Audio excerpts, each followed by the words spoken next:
ভারত ইংল্যান্ডের চতুর্থ টেস্ট শুরু হতে আর মাত্র দুদিন বাকি।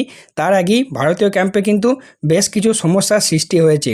ভারতীয় ক্যাম্পে একজন দুজন নয়, একের থেকেও একাধিক প্লেয়ার কিন্তু ইনজুরির সমস্যায় ভুগছে। এমনকি ভারত একজনের রিপ্লেসমেন্ট হিসেবেও একজন নতুন প্লেয়ারকে অ্যাড করেছে। তো সেই সব কিছু নিয়েই এই ভিডিওতে আলোচনা করব। অবশ্যই ভিডিওটা তোমরা শেষ পর্যন্ত দেখবে।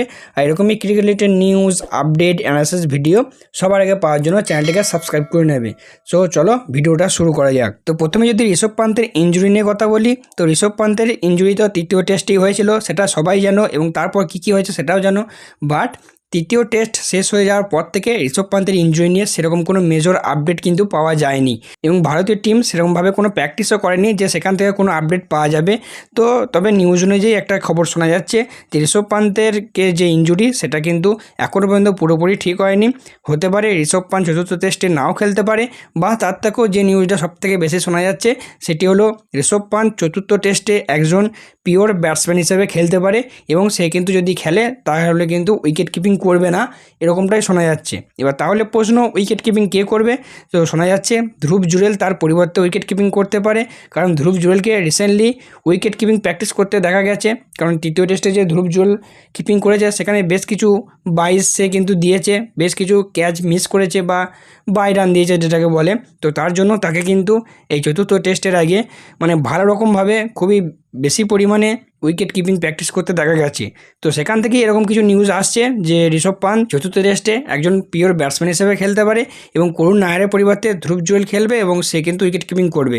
কারণ ভারতীয় টিম চাইবে না ঋষভ পান্তের মতো প্লেয়ারকে বসিয়ে রাখতে, কারণ ঋষভ পান্ত হচ্ছে ভারতীয় টিমের একজন কি প্লেয়ার। তো সেই জন্য তাকে বসানোর মতো রিস্ক নিতে চাইবে না।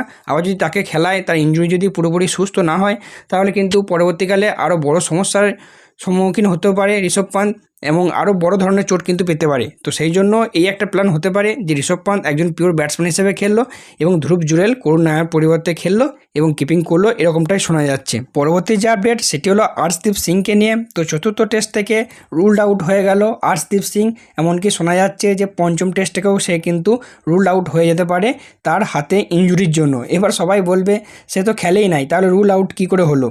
তো সবাই জানো যে জসপ্রীত বুমরা 3টে মাত্র টেস্ট খেলবে, যার মধ্যে একটা অলরেডি 2টো খেলে ফেলেছে, আর একটাই খেলবে চতুর্থ বা পঞ্চম। এবং শোনা যাচ্ছিল যে টেস্টটাই খেলবে, এবং হয় চতুর্থটা খেলবে নাহলে পঞ্চমটা খেলবে, এবং যেটা খেলবে না সেখানে আর্শদীপ সিংয়ের কিন্তু প্লেইং 11-এ থাকার বা ডেবিউ করার কিন্তু একটা বিরাট বড় চান্স ছিল বা সুযোগ ছিল, সেটা সবাই জানো। প্রসিদ্ধ কৃষ্ণা প্রথম দুটো টেস্টে যা পারফরমেন্স করেছে সেই জায়গায় প্রসিদ্ধ কৃষ্ণাকে আর খেলাতো না। বাট চতুর্থ টেস্টের আগেই যে প্র্যাকটিস সেশন চলছিল, সেখানে যখন প্র্যাকটিসে করতে করতে গিয়ে সে যখন বল করছিল, উল্টো থেকে সাই সুদর্শন ব্যাট করছিল, এবং সাই সুদর্শন একটা বল মারে, এবং সেই বলটা আটকাতে গিয়ে তার বাঁ হাতি, অর্থাৎ যে হাতে করে সে বল করে সেই হাতেই কিন্তু চোট লাগে, এবং তার আঙুলটা কিন্তু স্টিচ পড়ে আঙুলে, এবং সেই চোটটা কিন্তু মোটামুটি ভালোই সিরিয়াস বটে। এতটাই সিরিয়াস যে চতুর্থ টেস্ট থেকে তো সে বাদ পড়লই, চতুর্থ টেস্টে প্লেইং 11-এ থাকার মতো চান্স তার আর রইল না। এমনকি এটাও শোনা যাচ্ছে যদি সেরকম কিছু সিরিয়াস হয় তাহলে কিন্তু পঞ্চম টেস্ট থেকেও কিন্তু সে বাদ পড়তে পারে, এবং ভারত অলরেডি তার পরিবর্তে একজন রিপ্লেসমেন্ট নিয়ে চলে আসছে। রিপোর্ট অনুযায়ী শোনা যাচ্ছে যে তার পরিবর্তে অনসুল কম্বোজ, সিএসকের পেস বোলার অনসুল কম্বোজকে কিন্তু ভারতীয় টিমে যোগ করা হয়েছে। যদিও এখনও পর্যন্ত অফিসিয়াল কোনো অ্যানাউন্সমেন্ট আসেনি, তবে রিপোর্ট অনুযায়ী শোনা যাচ্ছে যে খুব শীঘ্রই সে কিন্তু ইংল্যান্ড চলে আসবে ভারত থেকে, এবং ইংল্যান্ডে ভারতীয় টিমের সঙ্গে যোগ দেবে, যেটা কিন্তু একটা ঠিকঠাক রিপ্লেসমেন্ট হতে পারে আমি বলবো। কারণ অনসুল কম্বোজ রিসেন্টলি আইপিএলে খুব ভালো পারফরমেন্স করেছে চেন্নাই সুপার কিংসের হয়ে। তার থেকেও বড় কথা যে কয়েকদিন আগে ইন্ডিয়া এ এবং ইংল্যান্ড এর দুটো টিমের মধ্যে ট্যুর হচ্ছিল, সেখানে খুবই ইমপ্রেসিভ বোলিং করেছে, এবং এমনকি যখন হার্ষিত রানাকে ভারতীয় দলে যোগ করা হয়েছিল তখন অনেকেই বলছিল যে কম্বোজকে কেন নেওয়া হলো না।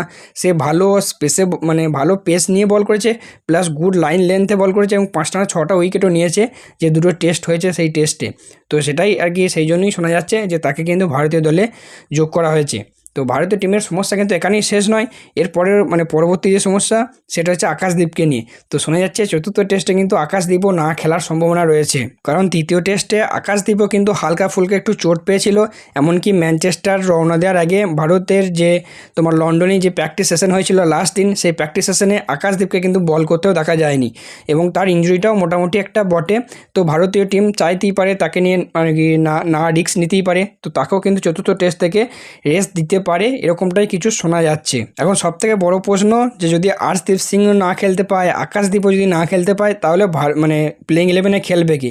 প্রথম কথা যদি বলি জসপ্রীত বুমরাকে নিয়ে, তো এরা দুজনে যদি না খেলে জসপ্রীত বুমরাকে 100% খেলতে হবে এবং খেলতে সে বাধ্য, যতই চোট থাকুক বুমরাকে, মানে বুমরার খেলাটা বাধ্যতামূলক। আর ভারতের যে অ্যাসিস্ট্যান্ট কোচ রয়েছে সেও কিছু হিন্টস দিয়েছে যে খুব সম্ভবত চতুর্থ টেস্টের প্লেইং 11-এ জসপ্রীত বুমরা থাকছে। আর এই দুজন যদি না খেলে এমনিতেও বুমরা থাকবে, এটা নিয়ে কোনো সন্দেহ নেই, 100% লিখে নাও।